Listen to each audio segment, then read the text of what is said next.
بسم الله الحمد لله ثناء لله والصلاة والسلام على رسول الله وعلى آله وصحبه ومن والاه. ما بعد أيها الأحبة في الله meel walba joogtaan ilaahay tabaaraka watacaala ha idinku nabad yeelo.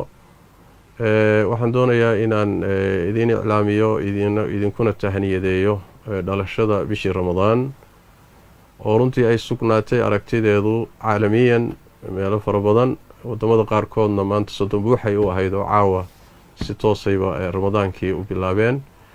wadamada qaarkoodna waxay u ahayd 29 maanta laakiin aragtidii bisha ayay sugeen oo caawa ku soomeen soonkii u bilowday berri caawana taraawiixda tukanayaan.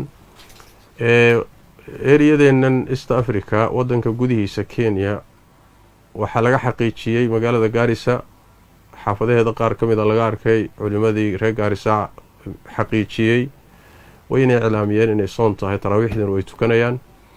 sidoo kale magaalada Wajeer iyadana xaafadaheeda qaar ka mid ah laga xaqiijiyay oo laga arkay culimadiina way xaqiijiyeen oo dadkii bay la kulmeen ayaguna sidaasay yay muxuu ahaayay iclaamiyeen salaadii taraawiixdana ku tukanayaan. Soomaaliyana meelo ka mid ah sidoo kale waa laga soo sheego waa laga arkay.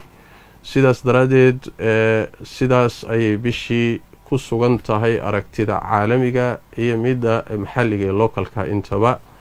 waxaan leenahay marka Ramadaan mubaarak taqabbal Allahu minna wa minkum.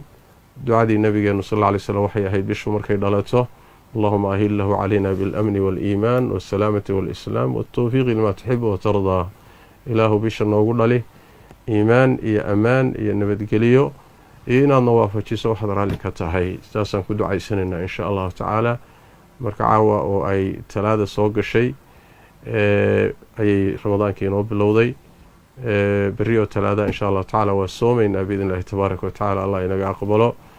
intaa kadib runtii waxaa mudan inaan muslimiinta uga tacsiyeeyo meelo badan musiibadan cudurkan ina haysta oo meelo ay Nairobi ka mid tahay runtii masaajidii xidhan yihiin oo sanadkii labaad uu noo soo galay iyadoo masaajidii aan taraawiix lagu tukanayn bal salaadihii waajibka ay ka xidhan yihiin. iyadana waxaan leenahay waa qadar ilaahay wixii ilaahay qadarayna raalli baan ku nahay. ilaahayna tabaaraka watacaala waxaan weydiisanaynaa inuu musiibadan inaga qaado aafadan inuu inaga qaado intii u dhimatay u naxariisto inta uu hayay xanuunkani hayana ilaahay tabaaraka watacaala inuu ka caafiyo inta aysan ku dhicin ilaahay inuu ka ilaaliyo ayaan ilaahay u weydiinaynaa tabaaraka watacaala. marka waxaan leenahay Ramadaan mubaarak taqabbal Allahu minna wa minkum صالح الأعمال والسلام عليكم ورحمة الله وبركاته.